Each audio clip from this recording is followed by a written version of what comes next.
welcome sa part 2 ng ating Chill Talk with Papa Jack. Okay lang, wala nang bis-bis yan. Okay, Chill Talk with Papa Jack. Kung hindi nyo pa napapanood yung Chill Talk natin, Besang Pass, Tagudin to Besang Pass Monument to Cervantes. Panoorin nyo, naka-upload na yan.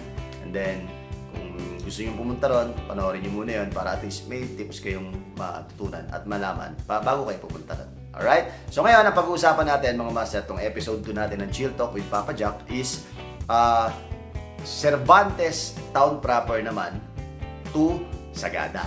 Okay, ano nga ba yung experience namin? Ano nga ba yung hinarap namin? Ano nga ba yung mga pros and cons? Ano nga ba yung mga hirap, sarap, at sakit at pasakit ang inabot namin? Ngayon, kung interesado ka, subscribe ko lang sa ating channel at mag-follow ko lang sa ating TikTok, FB page at sa ating IG, Bike Talk with Papa Jack. At siya nga pala, follow nyo rin sila sa kanilang mga socials. The Biker At Barik Bike Journey. Barik Bike Journey. Oy, maraming salamat muna nga pala sa ating mga nakasama doon sa Cervantes. Alright? Kung interesado ka dito, simulan na natin to. Cervantes Town proper to Sagada. Let's go. Si Papa Jack ako. Si Papa Jack ako. Si Papa Jack ako. Ayun na! Ito na. Bago kami umalis ng Cervantes, ang totoo niyan, injured ako. Nung gabi. Nag-check-in kami. Saan tayo nag-check-in ng Besh? Villa Maria. Sa Villa Maria. Oy, maganda doon sa Villa Maria, tsaka mura lang doon, di ba, Besh? Mura lang doon. So, akala nga niya, school yun.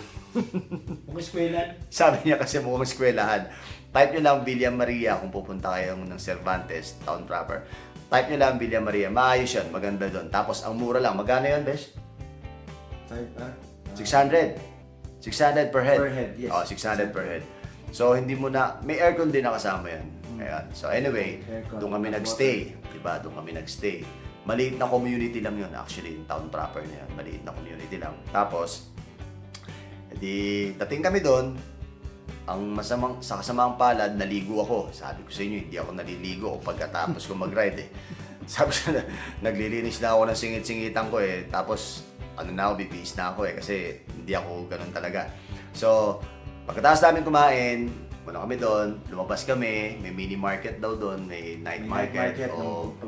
Pagpunta namin, may night market. So, tapos, yung mga police, nagkalat.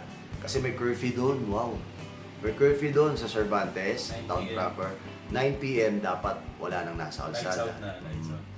Kaya nung time ng mga alas 7 pa lang, blackout halos yung ibang madadaanan doon. Tapos wala na halos nakabukas kapag halimbawa mga 8 p.m. wala ka na mabibilan. So layo-layo pa yung mga tindahan. So pagdating mo doon, kailangan mo nang kumain bago ka talaga mag-settle ng gabi. Okay? So nung gabing yon, since naligo nga ako, dilagnat ako. Nag-chill ako, pagbalik namin, hindi na maganda pakiramdam ko. So, dapat may meeting kami, pag-uusapan namin yung gagawin namin game plan, Cervantes to Sagada. So, happen na medyo nag-chill ako, hindi naging maganda pakiramdam ko. So, nag-decide silang dalawa, nag-usap, habang ako, wala. Wasalak ako. Tulog talaga ako.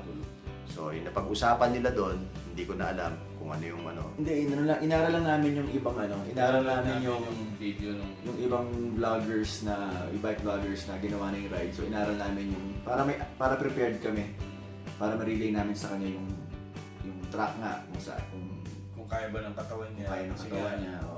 Pabigay na eh. Actually, ang totoo Saka niyan, yung mga direction din. totoo niyan, para yatang nagplano na sila na hindi na namin ituloy. Bago kami natulog ni Barry. Naghahanap na tayo ng malapit na magpupunta. Oo, nag-research na rin kami kung paano kami makakabalik ng Cubao. Kasi masama nilagay niya, hindi mo na siya, as in bagsak talaga siya. Bagsak siya ng gabi. Tsaka isa pa yun siguro, kaya bumagsak doon dahil naligo ako. Bukod sa naligo ako, siguro na over fatigue ako dahil over preparation, alam mo yun. Kung naka bago yung ride, nag-basketball pa, tumakbo pa, Nag-weight training pa. So Minsan ano rin minsan alam mo yung preparasyon mo dahil gusto mong prepared ka, kulang ka na sa oras para mag-recover. So yun, siguro isa yun sa mali ko na hindi na, siguro syempre nagkakaedad na tayo, nagkakaroon tayo ng age. Kasi before, gano'n naman ako before dahil kahit nung umakit ako ng bundok, bago ako umakit ng bundok, nag-gym muna ako, tapos kinabukasan, bakbak na. Bata ka pa noon. Kaya naman. Bata pa rin naman ako. Tinan mo, tinutubuan pa nga lang ako ng buhok eh. Patingin. Huwag ka magulo. Pero hindi naman ganyan. Ako, pinado ko. na, Tanda na ako. hindi naman na Pero nagra-ride pa rin. Hindi naman na. Mahal mo kasi yung nagra-ride. Hindi naman na. Ang ganda ng t-shirt niya. Ay, sagana! So, ayun na nga. E di, eto na. Dumating na yung umaga. So, gising ako ng umaga. Ang plano, 4, alis na tayo. Oo, so gising ako ng umaga. Anong oras ako gumising? Mga 6:30, mga 7. Mga 6:30, mga ganon. 6 o'clock gising na ako. Pinapakiramdaman ko yung katawan ko. Tapos kinakausap ko na sila nang nakapikit ako. Tumatawag na ako. Anong plano, ganyan. Tapos yung sarili ko, pinapakiramdaman ko rin kasi kung kaya ko. Pero ang totoo nun, bagsak pa yung mata ko, masakit pa yung kasukasuhan ko. Palagay ko kasi trangkaso yun eh. Trangkaso yun. So, ito nga yung sinasabi ko sa inyo eh. Habang nangyayari lahat ng mga pinag-uusapan nila, nananalangin ako nun kay Lord. Kasi ano to eh, bucket list ride namin to eh. Oo eh. Cyclist list namin to eh. Cyclist list. Pag sinabi, kumbaga parang every month kasi meron kaming cyclist list na every month ito yung titirahin natin. Hindi kasama yung mga short ride namin doon. So since ganun yung gusto namin mangyari, piniprepare namin yung sarili namin. So ayoko naman na dahil sa akin, ako yung nag-set, ako yung nag-schedule, tapos dahil sa akin, hindi namin matatapos, hindi namin matutuloy yung cyclist list namin. So ako, pinakiramdaman ko, wala akong ibang hiningi, wala akong ibang hiniling kay Lord. Bigyan lang ako ng lakas ng katawan at kaisipan na matapos namin. Kahit ngayon lang, sabi ko kahit ngayon lang Lord, bigyan mo ako ng lakas ng kaisipan tsaka ng katawan na matapos namin to. So ayun, to make the story short, nag-decide kami, tinanong nila akong dalawa, ano, kaya mo ba? Sabi ko, kakayanin ko, basta kung mauuna kayo, pacing lang ako, sa likod lang ako. Since may mga radyo naman kami, nasa kanya yung radyo kasi ito lagi nauuna. Malakas kasi ito, big ring all the way kasi ito. At meron akong trivia sa inyo Sa bawat ride namin, hindi nag-i-small ring to. O, alam nyo na, mamaya itatakal natin yan kung bakit. Hindi nag-i-small ring to. Lahat to, big ring to. So, alam nyo na mamaya, itatakal natin yan. Pero mamaya, ayun natin mamaya. So yun na nga, adi ganito. Adi pagkatapos namin, kumain kami doon, kumain kami sa Cervantes Palengke. Anong oras na yun? Mag-8. Tapos, nung time na habang papunta kami doon, unti-unti akong nagkakaroon ng magandang views, na magandang perception sa sarili ko, na magandang condition. Umakyat kami sa taas, kumain kami doon. At shoutout nga pala kay Baby Aisa. Kay Ate Aisa, shoutout nga pala sa inyo. Kay Ate Jeannie. Nabuhayan ka kasi nung kumain tayo dun eh, no? Okay. Kay Ate Jeannie Lynn, yan. Pugasen Kugoy. Pugasen Kugoy. Eatery, yan. Masasarap. Actually, lahat ng pagkain nila doon masarap kasi may authentic. Yung kinain niya, masarap yung kinain niya. Yun, yung gulay. Dininding. Dininding, masarap yun. Kain kayo doon. Igado. Hanapin niyo si Ate Aisa kapag pupunta kayo doon. Yan. Sabihin mo, pinakamusta kayo ni Papa Jack. So anyway, so kumain ako ng beef steak. Tapos, ang nakakatuwa doon, ang dami ng rice nila. Sobra. Oo, diba? Yung isang rice nila, napakarami compare dito sa Manila. Hindi ka na extra rice maybe. Compare sa Manila, napakarami ng rice nila. Tapos, yung ulam, ang dami din. So, sulit na sulit din yung babayaran. Yung 100 plus lang yung binayaran namin, pero sulit na sulit. So, sa lahat ng mga... Wala kasing bigas dito, baka dito talaga yung 20 pesos per kilo. Oo nga. Kasi Ilocos. Ilocos dito. Dito yung PBBM. So anyway, so right after nun, ayun na. medyo naging maganda-ganda na yung kondisyon ng katawan ko, yung mata ko. Tumatawa ka na, Unti-unti na ako ngingiti ka tumatawa, nakaka-smile na ako, nakakapagbiro na ako. So, ibig sabihin, dininig ni Lord yung hiling ko sa Kanya. Kasi sabi nga ni Lord, di ba, manghingi kayo sa akin. Gusto ko yung nangihingi kayo sa akin. Para bibigyan ko kayo. Hindi yung maasa ka lang sa sarili mong Oo, lakas. di ba? Hindi yung pagmamalakihan mo si Lord na kaya mo to, Ay, kaya kaya mo mo to, to, tapos kaya hindi ka manghihingi ng guidance sa Kanya, hindi ka manghihingi ng help sa Kanya. Gusto ni Lord, manghihingi tayo sa Kanya ng help. Kasi yun ang sinabi niya eh, humingi ka at bibigyan kita. Di ba? Yun naman lagi niyang sinasabi. So, true enough,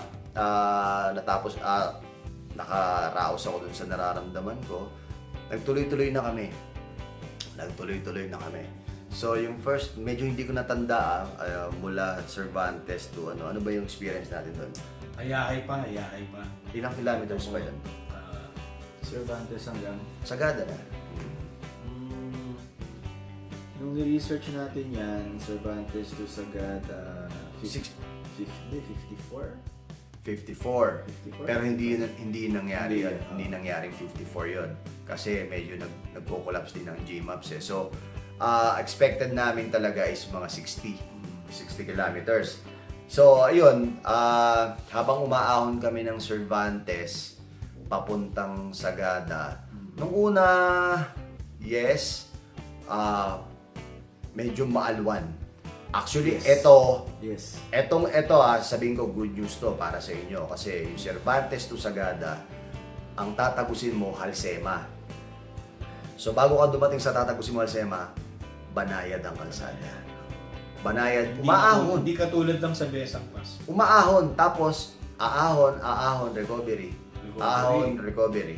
Ahon, recovery. Tapos, hindi malala ang gradient. Ang gradient dito, nagre-range lang siya ng 8, 9, 8, 9. Ganun lang siya. Hindi siya tumataas ng peak ng at least mga 12, 15. Hindi siya nagkaganon. So, tama. Etong Cervantes to hanggang Halsema, mabait. Umaahon ka, yes. Kung mapapansin nyo yung video, picture natin na ito, 1,900. Bakit siya naging 1,900? Nag-peak lang yan nung time na nasa mismong welcome to Sagada ka na. Yan, yung picture na yan, yung passway na kalsada. So, bago tayo dumating dyan, merong dalawang way di ba, Besh? Yung sa may tulay, yung tinanungan ko, Kuya, saan yung pinaka-the best way papuntang Nung gabi na, tumigil Oo. siya. Kasi yung Gmaps, nung nandun na kami, pinapakaliwa kami. Kasi dalawang way yun eh. Yung isa nga is diretso ka doon sa go to Halsema. Yung isa, left ka, pero sabi nung pinagtanungan namin ng lokal, Grabe ang ahon. matarik. Wala daw pahinga. Walang Pero, pahinga. ang matitipid mo lang pag kumaliwa ka sa tulay, ang matitipid mo lang doon, 6 kilometers. 6 kilometers. Pero, dito kami dumaan sa Patag. Ang kagandahan dito sa Patag, mahaba siya ng 6 kilometers, pero patag. At gabi. Medyo kahit papano, kaya mong ratratin ng Patag kesa makipagsabayan ka ng isang oras mo, ang isang oras mo 1 kilometro. Aabutan ka na ng siyam-siyam. So, kumanan kami dito, Halsema, sobra hanggang sa makarating kami sa welcome, di ba, Besh? Welcome to Sagada. Hanggang sa makarating kami sa welcome to Sagada, sa kanan yan. Baba pa lang yan. Sa baba. Going Welcome. to talagang mismong Oo. Sagada town proper. Dito. Ayan, dito sa Sagada. Ayan. Eto. Yan, to welcome to Sagada. Hanggang sa makarating ka dyan, banayad yan. Banayan. Yes. Talagang flat road siya. Okay? So kanan kayo doon, huwag kayong Actually, kakaliwa. magdadaanan pa tayo na buntik na tayong dumaan dun eh. Sabi ni Dabbike, dito tayo dapat. Kasi 9 kilometer, ang tinitingnan namin yung Sagada. Yung road marker yung road Malagi may marker. mga road marker na gano'n. Tapos ang ipipin dapat sa GMAP, Sagada Cave. Hindi. Hindi. Sagada Municipality ang nakalagay sa amin. Yun ang- So, yun ang nakapin sa amin. Sagada Municipality. Tourism Municipality. So, yun ang nakalagay doon. Yun ang ipipin nyo. Sagada Tourism Huwag Municipality. yung Sagada Cave. Huwag yung Sagada Cave kasi additional 3 kilometers yun eh. So, Tsaka imbis po- na kakanan ka, imbis na diretso ka, Diretso ka. kakanan ka. Hindi. Pag Sagada Cave, di ba? Kakaliwa. Kaliwa. Pag Sagada Cave, oo. Ahulin kaliwa. mong pataas na gano'n. So, huwag kayong pupunta ron. So, 9 kilometers na lang yun daw. Oo. Pero malupit na ahon yun. So, kung gabi yun, medyo delikado yun. Talagang hindi rin maganda at magkakaroon kayo ng mental draining nun. Dito lang kayo sa baba, at least kahit pa paano sa kanan, makakita kayo ng tao, makakita kayo iba't ibang mga tao pa.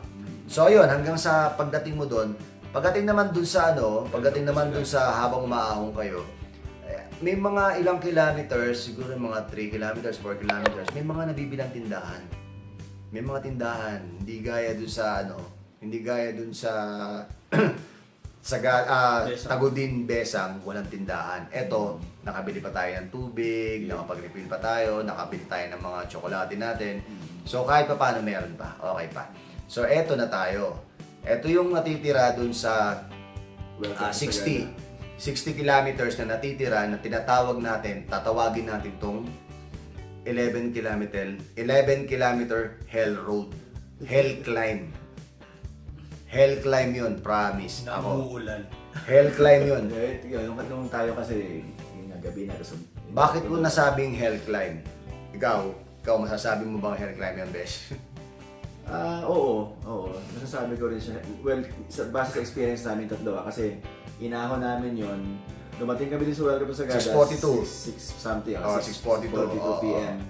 So, in-expect naman namin na ahon talaga. Kasi yun na yung Yun na yung para makarating ka sa tuktok eh.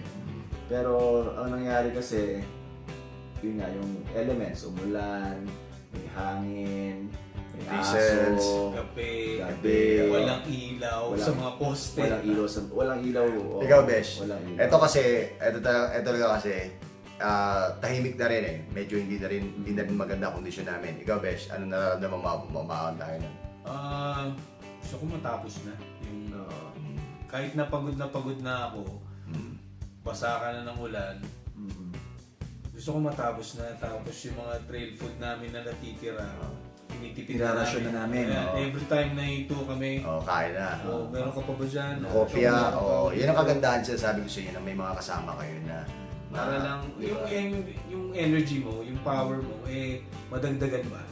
Kahit na sobrang drain Pagod ka ka na. na. Tsaka si Papa Jack nakaramdam na, sabi mo parang binat na to, nakaramdam ka na ng binat eh. Kasi nga umuulan, hindi siya tagiti umulan talaga. Mas malamig. Mas malamig na. So ayun, ito pala, yung natutunan nating tip galing dun sa isang ko pinanood na vlogger na kasi nga malamig yung panahon, di ba, dito sa Sagada. So ginawa namin sa Baw Bauku town. Nung nag-stop over kami para mag-CR, malamig na.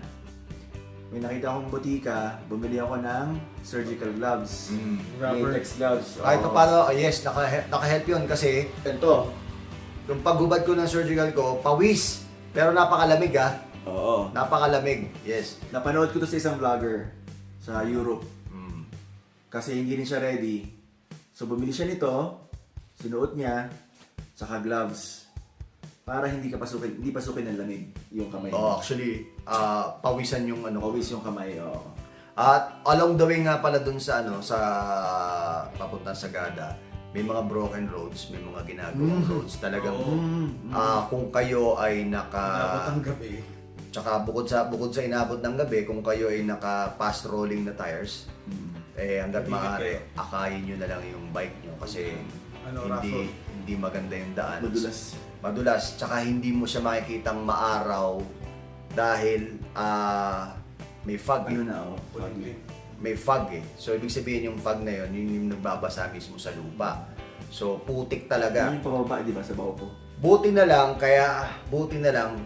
bago kami nag-setup ng bike, sinabihan ko silang dalawa na ihanda nyo na lang yung bike nyo sa terrain na flexible. Kasi before yung mga tires nila, siya 650B, siya 700C pero 40C. Ako talaga, nung pin-repair ko na yung sarili ko, sabi ko, pag sinet ko si Bronny, kailangan pang all-terrain na siya. So, ang ginamit kong sabi ko, mag-a-icon ako. So, nag-icon ako. Tapos, pumipili sila ng pwede nilang i-gamitin. Since gusto nila pare-pareho kami. So pare-pareho kami naka-icon. Hindi kami binigo ng icon kasi nung time na kahit pa broken roads yun, tas puro putik, hindi kami binugo nun. So kapit kung kapit siya. May mga dalawang road tayo na daan ng gano'n, di ba, Yeah. Besh? Na puro putik, tapos Mas pababa pa. pababa pa. So delikado talaga. So kung pupunta kayo doon, mag-ano kayo, Cervantes to Sagada kayo, as much as possible, gumamit kayo ng mga grip na tires. Okay? So balik tayo doon.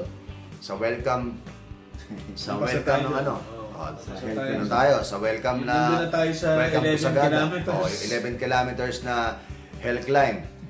Ako sa akin nung unang first siguro mga first 4 kilometers, medyo tolerable pa ako. Hanggang sa pagdating ng 5 kilometers, 6 kilometers na medyo pakiramdam ko nabibinat na ako. Yun na yung pakiramdam ko na parang nanghihina na ako. Pakiramdam ko nilalamig na ako. Eh since sabi ko ilang kilometers na lang yun. Hindi pa dumarating sa amin yung option na pag may nadaanan tayong, pag may dumaan sa atin, pakisuyo tayo, sakay tayo. Wala pa, hindi pa dumarating yun. After Wala ng pa. 6 kilometers, 7 kilometers, hindi pa namin na ano yun. Ini-entertain. Oo, kasi yung 1 kilometro namin, ang tagal. Ang tagal. Para malaman nyo kung gaano katagal. 6:40 kami umahon. Nakarating kami dito sa mismong Sagada. 10:04 to be exact. 10:05 to be exact. 6, 7, 8, 9, 10. 4 na oras. Yung 11 Yung 11 kilometers na yun. Alam nyo bakit? Kasi di ba, Besh? Mula pa lang sa baba, hindi na tumigil. Maako na. Hindi na siya tumigil. Hindi, naalala ko may time na, di ba nung nasa baba tayo, sabi ni Kuya, ay, yan lang yan, yung Ayun, papasok lang yan. oo. Ilan yung ahon? Dalawa lang. yan. Huwag kayong maniniwala sa ganun. Huwag kayong maniniwala. Basta yung 11 kilometers mula sa welcome, yung picture na yan, huwag kayong maniniwala na madali lang yan. 11 kilometers hell road yan. At isa pang nakabubuisit ako, makikisuyo lang po ako sa lahat ng mga tao dyan sa mula doon sa welcome. Bakit? Kung maaari lang po sana, since cycling road na yan sa inyong destinasyon, yung inyong area, maaari lamang po pakitali po ang inyong mga aso. Kasi po, hirap po kami mga siklista na umakyat dyan kapag hinahabol kami ng mga aso nyo. Pakiusap lang po kung gusto Lalo nyo. na pagpagod ka na, umaahon ka na, tinatahi mo yung daan. Tapos pag may aso, Sasalubungin ka ng aso. mapapa Kahit pa sabihin mong hindi po nangangagat yan, aso pa rin po yan. nagamit siya ng lakas namin na tinitipid. Eh. So, pakiusap po. Nakikiusap po ako. Kami pong cycling community. In behalf of cycling community, pakitali nyo po yung mga aso nyo hanggat maaari kasi hindi po abala po sa aming mga siklista yan. Siguro At merong iba dyan, sasabihin, okay nga yun kasi mapapabilis yung padjak mo eh. Para, di ba? Pero hindi nakakatawa yun. Kasi para tapos- pagka inatake ka sa puso, may Tapos- sakit ka sa puso, tapos tapos nakagat ka pa. Tapos nawalan ka ng balanse, bigla kang gumulong pababa, paahon yan. So, pakiusap lang po, sana bigyan nyo po ng pansin yung inyong mga aso na huwag nyo silang pakawalan kapag ka mga ganyang Kasi di ba sabi mo may tumatawa pang amo? Yun, nung Habang gabing hinahabol. yun, habang umahon ako, hinahabol ko na yung hininga ko, nagpe-pacing na ako. May mga tumatawa pa sa kanan na hinahabol kami ng aso. So parang hindi po maganda para sa komunidad nyo na mabansagan kayo na ganyan, magbigyan kayo ng impression na hindi kayo bike friendly na area. Kasi unang-una maganda po yung lugar nyo, Sagada. So bigyan nyo po ng magandang impression yung lugar nyo na kayo po ay matulungin, kayo po ay responsable ng mga amo ng inyong mga aso. Okay? So, ayun, hanggang sa, eto na, pagtungtong namin ng 8 kilometers na, 8, 9, 10, 11. So, meron pa kaming, 7 pala, 7 kilometers kasi may huminto sa amin. Kasi nakita na basang-basang-basa kami dahil ang lakas ng ulan, Driver ng ang truck. lakas ng hangin, huminto sa amin.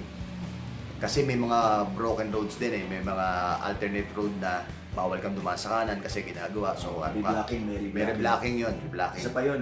Isa pa yun, ang lakas makapanghina nun. So, huminto sa amin. Nasabi sa amin, saan ka kayo punta? Parang gano'n niya tayo sabi sa akin.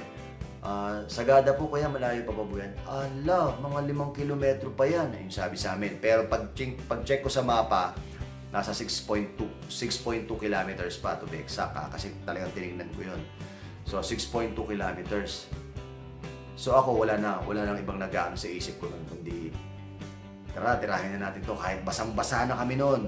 Basang-basa jacket ko, basang-basa yung Actually, pants ko. nagpapalit tayo eh. Kasi pag wala namang ulan, ang hirap naman ng balot na balot ka naman. Oo, isa pa yun. So magtatanggal kami. Okay lang, tigil tayo. Tanggal jacket, tanggal lang ka ng Tatlo raincoat. suot ko nun. Ang suot ko, meron akong t-shirt, yung Papa Jack jersey, tapos yung lagalag na long sleeves, tapos naka-jacket ako. Tapos naka-pashmina pa ako. Ang init naman, pag nawala yun, pagka puro Pag ambon nawala na lang. yung nawala yung ulan, Baklas ka na naman. hinto kami, palit Oo. na naman ng Baklas ka na naman. So, nakakapanghina yun. Hanggang sa nagkaroon kami ng option, nag-uusap-usap kami. Atras abante kami. Atras abante kami. Pag sinabi ng atras abante, pagka huminto kami, pag nakakita tayo nito, sakit tayo. Minsan, isip namin, pag nakapahinga ka na, ganun na yun eh. Sige, try mo natin. Pagka meron ng tsaka pagka may pagkakataon, go. Tira kami. Hanggang sa dumating na kami sa point na 3 kilometers na lang. Nakakatawa. Hindi, pero nung 3 kilometers na lang, di ba nagtanong tayo? Kasi ako, na tayo ng in. naghanap Baka na may ng in. in. Yun! Oo. Naghahanap na kami ng in. Kasi para medyo, the next day na lang namin. meron kaming tinanungan. Oo. Pinasok sa, eto ayaw pang pumayag. Meron sa kanila. Hindi. Meron pang kumontra sa kanila na, sabi ko, try na natin dyan. Sabi ko, 3.2 kilometers pa to. Try na natin dyan. Sabi ko, pasukan na natin yan. So, okay na. Ano namin? Ang magkano po dyan? Ang mahal! 2,800. Kasi plano namin, magpapaumaga kami doon, tapos itirahan namin yung 3.2. Siyempre, napaka-alwan na nun, di ba? Yung 3.2. Nakapahinga ka na eh. Casino lang yun, di ba? Since dahil galing ka pa ng Cervantes, yung 3.2 parang iisipin mo sa isip mo, ang tagal pa nun. Tagal pa nun, madilim, umuulan. Oo, so, Kaso ang mahal. di forward pa kami. Nag-offer na nga siya. Sige, ako na magbabayad ng sana. Lahat eh. Isipin mo 2.8, tapos ito magkano lang to? 500 yung labanete namin. Ano to? Labanet. Labanet. So, labanet mustasa. Laki ng difference. Laki ng difference, di ba? Sayang. Sabot, naisip namin, 3.2 kilometers na lang. Pahinga na lang tayo, tsagayin na lang natin. Hindi pa doon natapos yun. Pag angat namin, nakakita kami, daming ilaw. Yan tayo, puro lunch. Pagpasok namin sa isa, magkano po? 2.5. Tapos common CR, ayaw yun ng common CR. Ganun po. Sige po, sana lang. Pagdagtong namin doon sa maraming nasa lang, 2.5 kilometers. Tapos paulusong. Tapos palusog, sabi namin, tuloy na natin ito. Hanggang sa Nakarating. pagdating namin doon, pagdating namin doon, 2.5 dito, sabi ko sa kanya, Besh, 2.5 na lang. Sige, isi-search ko na yung labanet. Nauna na siya. Inano ko na, Oo. pinin ko na. Pinin niya na sa labanet. So, tinawagan niya kasi nagpa-book na siya eh.